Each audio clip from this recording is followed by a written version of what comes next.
Welcome back to doubt chemistry. तो आज हम लोग इस वीडियो में लेकर के आए हैं डी ब्रोगली हाइपोथेसिस के बारे में। तो आज हम इस वीडियो में सीखेंगे डी ब्रोगली हाइपोथेसिस के बारे में। ये कहां से प्रूफ हुआ, क्यों प्रूफ किया गया, कहां से प्रूफ किया और कहां तक गया और कैसे प्रूफ हुआ, पूरे इस सफर को इस वीडियो में आज देखने वाले हैं। तो कंसंट्रेट होकर मेरे साथ बने रहिए और पेन और नोटबुक लेकर के जल्दी से बैठ जाइए, जिससे कि जो हम यहाँ पे लिखते जाए पढ़ाते जाए आप उसे वहां पे तुरंत नोट करते जाइए। तो देखिए फ्रेंड्स, यहाँ पे जो डी ब्रोगली हाइपोथेसिस होता है, इनमें पहले कहा, इनको पहले प्रूव करने के लिए हमें जानना पड़ेगा फोटो इलेक्ट्रिक इफेक्ट, या फिर उससे कुछ पहले की बातें जाननी पड़ेगी। उससे पहले हम बात करते हैं लाइट के बारे में। पहले जो लाइट होता है, पहले हमें पता था, कई वर्षों पहले मुझे पता था ये कि जो लाइट्स होते हैं उनके पास केवल वेव नेचर होता है। क्या होता है फ्रेंड? वेव नेचर होता है। यहाँ पे जब यहाँ पे वेव नेचर होता है तो वेव नेचर को प्रूफ करने के लिए कुछ इफेक्ट या कुछ फिनोमेना दिए गए थे, जो कि इस प्रकार है। पहला क्या था इसमें, जो वेव नेचर था उनको प्रूफ करने के लिए पहला फिनोमेना यहाँ पे क्या था, इंटरफेरेंस था। क्या था गाइस? इंटरफेरेंस था। दूसरा जो फिनोमेना था वो था मेरे पास डिफ्रैक्शन था। क्या था? डिफ्रैक्शन था। और जो थर्ड फिनोमेना था इसमें वो बहुत ही मोस्ट फिनोमेना थी, जिसका नाम है पोलराइजेशन ऑफ द लाइट्स या पोलराइजेशन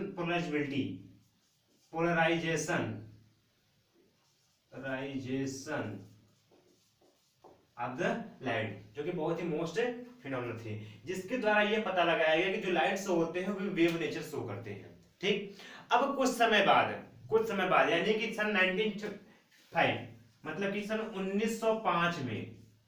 1905 में आइंस्टाइन द्वारा यह सजेस्ट किया गया, फिर आइंस्टाइन ने यह बताया अपने प्रयोगों द्वारा, अपने एक्सपेरिमेंट के द्वारा यह बताया कि जो लाइट्स होते हैं उनके पास पार्टिकल नेचर भी पाया जाता है।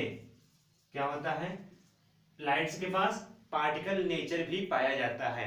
और जो आइंस्टाइन का एक्सपेरिमेंट था उसे कहते हैं photo electric effect. Photo electric effect कहते हैं। और इसके अलावा भी कुछ इसके अलावा भी कुछ इफेक्ट है जिनके द्वारा इनको प्रूव किया गया होता है। कॉम्पटन इफेक्ट और क्या था इसमें, एक था ब्लैक बॉडी रेडिएशन। इन सब के द्वारा भी इनको यहाँ पे प्रूफ किया गया था। ठीक है गाइस, अब देखिए, अब यहां तक हमें 1905 के बाद अब तक पता चल गया कि मुझे जो लाइट्स होते हैं वो वेव नेचर और पार्टिकल नेचर दोनों शो करते हैं। तो इसका मतलब ये हो गया कि जो लाइट होते हैं वो डुअल नेचर के हो गए ना। अब जब लाइट डुअल नेचर के हो गए और हमें ये भी पता था, उसके बाद उस समय हमें पता था कि जो लाइट्स होते हैं वो वेव नेचर होते हैं और जो पार्टिकल्स होते हैं, जो मैटर्स होते हैं वो पार्टिकल नेचर होते हैं। लेकिन यहाँ पे आइंस्टाइन के द्वारा यह प्रूफ कर दिया गया कि जो लाइट होते हैं वो वेव नेचर भी होते हैं और पार्टिकल नेचर भी होते हैं। तो अब उसके बाद आते हैं डी ब्रोगली हाइपोथेसिस। उसके बाद आते हैं डी ब्रोगली, जो कि एक साइंटिस्ट थे,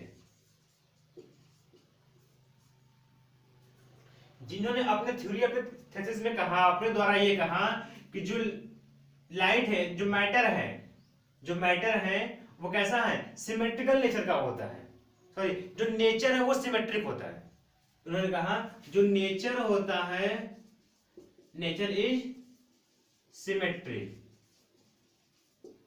नेचर कैसा होता है? नेचर एक सिमेट्री होता है, मतलब है कि अगर वो वेव है तो पार्टिकल होगा, अगर पार्टिकल है तो वेव होगा। जिसके द्वारा यह प्रूफ किया गया कि जो मैटर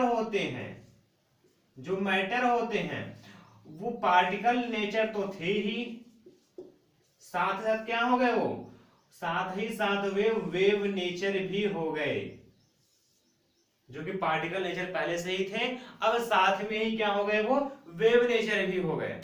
लेकिन डी ब्रोगली ने इसका कोई प्रूफ नहीं दिया था। अब इसके बाद तब लोगों ने कहा कि यह जिसके पास प्रूफ ही नहीं तो ये गलत होना चाहिए। लेकिन उन्होंने कहा कि ये एक हाइपोथेसिस है। कैसा है? हाइपोथेसिस। इसको माना जा सकता है लेकिन इसका कोई प्रूफ नहीं है। तो इसको बाद में कुछ लोगों ने प्रूव किया, जैसे कॉम्पटन इफेक्ट द्वारा प्रूव किया गया, डेविएशन जर्मर द्वारा प्रूव किया गया, और यही सब प्रयोगों द्वारा इसको यहाँ पे प्रूव किया गया था। तो डी ब्रोगली हाइपोथेसिस। इन्हीं को कहा गया, इन्हीं को नाम दिया गया डी ब्रोगली हाइपोथेसिस। मतलब कि ये कोई प्रूफ नहीं है, ये कैसा है, ये ओनली वन कैसा है, ये ओनली वन माना जा सकता है। ये मतलब कि एक एज्यूम्शन है जिसको हम मान सकते हैं, प्रूफ नहीं कर सकते, दिखा नहीं सकते। तो यहां से पता चल गया कि जो लाइट्स होते हैं वो भी डुअल नेचर हो गए, जो मैटर्स थे वो भी डुअल नेचर हो गए। और इसी पर कहते हैं, इसको कहते हैं डुअल नेचर कहते हैं। ठीक है, लाइट्स भी क्या हो गए, वेव नेचर और पार्टिकल नेचर, और यहाँ पे जो मैटर्स थे वो भी वेव नेचर और पार्टिकल नेचर कहलाने लगे।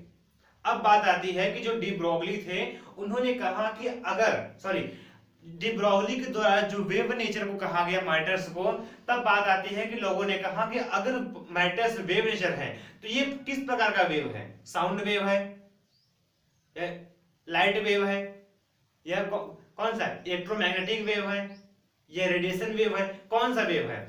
तो उन्होंने कहा कि ये जो वेव है ये एक अलग प्रकार का वेव है, जिसको कि नाम दिया गया यहां पर मैटर वेव। क्या नाम दिया गया, मैटर वेव नाम दिया गया। ठीक है गाइस, तो ये इतनी बात समझ में आई, यहां मैटर वेव। अब हम प्रूफ करते हैं डी ब्रोगली हाइपोथेसिस के फार्मूले से। ये तो इनका थ्योरेटिकल रूप था। अब इनको मैथमेटिकल से कैसे देखते हैं, कैसे इनके रिलेशन के द्वारा समझ सकते हैं कि ये एक ही, मतलब कि दोनों का रिलेशन आपस में मिक्स है। तो आइए देखते हैं पहले, उसके पहले इसको पहले नोट कीजिए। तो गाइस आप लोगों से नोट कर लिए होंगे। अब हम बात करते हैं डी ब्रोगली हाइपोथेसिस के मैथमेटिकल कॉन्सेप्ट के बारे में। तो जो इनका मैथमेटिकल कॉन्सेप्ट है, मैथमेटिकल जो रिलेशन था, उनको हम प्रूव करते हैं। तो देखिए जो गाइस यहाँ पे अभी हम लोग बात की है, जो लाइट्स का जो पार्टिकल नेचर यहाँ पे शो किए हैं वहां पे, तो उसके लिए हमें क्या था, फोटो इलेक्ट्रिक इफेक्ट था, और क्या था, कॉम्पटन इफेक्ट था, और क्या था वहां पे, ब्लैक बॉडी रेडिएशन था। इन तीनों इफेक्ट के द्वारा वहां पे हम शो किए थे कि जो लाइट्स होते हैं वो पार्टिकल नेचर क्या पे शो का कैरेक्टर शो करते हैं। अगर मेरे पास फोटो इलेक्ट्रिक इफेक्ट शो कराना है मुझे, अगर कॉम्पटन इफेक्ट शो कराना है, अगर ब्लैक बॉडी रेडिएशन शो कराना है, तो वहां पे तीनों के केस में हमें फोटोन की जरूरत होगी। यहाँ पे फोटोन की वहां पे हमें जरूरत होगी। तो इसे हम प्रूव करते हैं। देखिए जो डी ब्रोगली हाइपोथेसिस था वो आइंस्टाइन के रिलेशन के द्वारा ही प्रूव किया गया था। क्यों, क्योंकि आइंस्टाइन के कहने के बाद ही इन्होंने कहा था कि जो नेचर होता है वो सिमेट्री होता है। ठीक, इन्होंने यही कहा था कि जो नेचर होता है वो सिमेट्री होता है। तो ये आइंस्टाइन का सहारा ही लिए थे। तो यहां पहले पता है मुझे, वी नो दैट, मुझे पता है कि जो आइंस्टाइन मास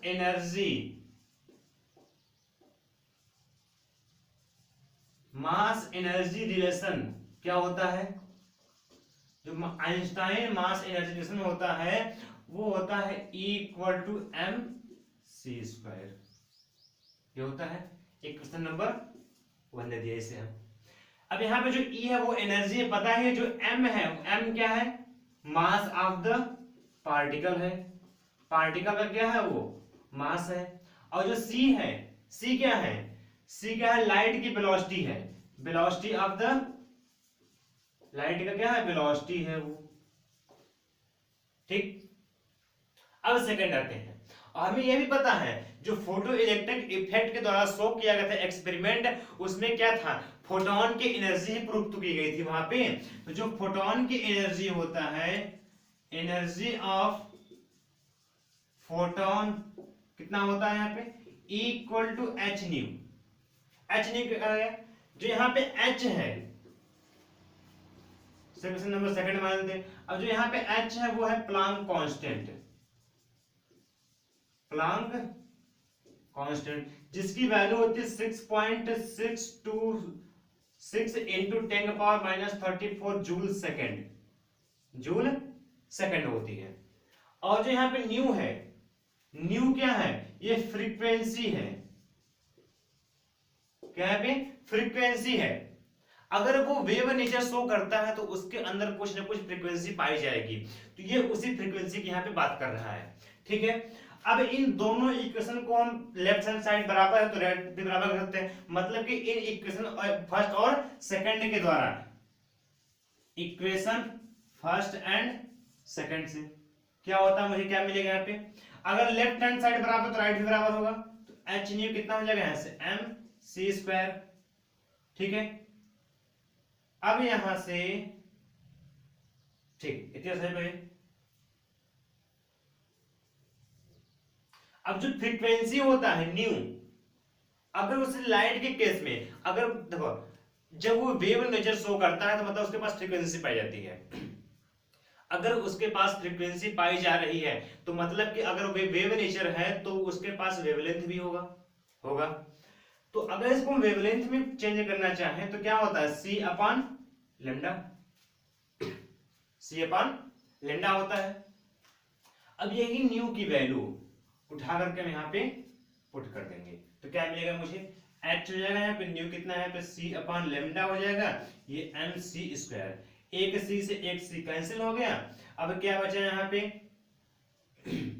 अगर यहां से हम लेमडा की वैल्यू निकालना चाहें तो ये लेमडा को उल्टा कर देने मतलब कि क्या होगा एच अपॉन एम सी हो जा रहा है। ठीक है, अब जो यहाँ पे सी है वो किसकी वेलोसिटी है, लाइट की वेलोसिटी है। तो हम लोग देखें यहाँ पे लाइट का निकाल रहे हैं, लाइट के लिए वेव नेचर निकाल रहे हैं, लाइट के लिए लेमडा निकाल रहे हैं, वेवलेंथ निकाले हैं।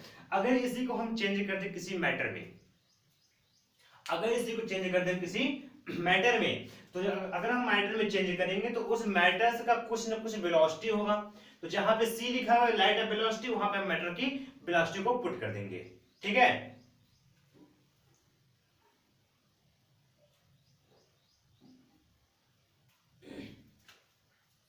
तो जहां पे सी लिखा हुआ है वहां पे क्या कर देंगे हम कोई एक वेलोसिटी पुट कर देंगे।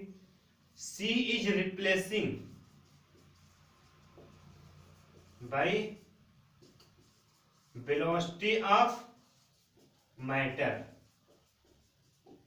भी, तो कितना एच अपॉन एम भी, और जो एम भी होता है वही पार्टिकल या मैटर का क्या होता है मोमेंटम होता है। तो यहां से हम दिखा सकते हैं लेमडा जो होता है वो एच अपॉन पी हो गया, कितना हो गया एच अपॉन पी हो गया।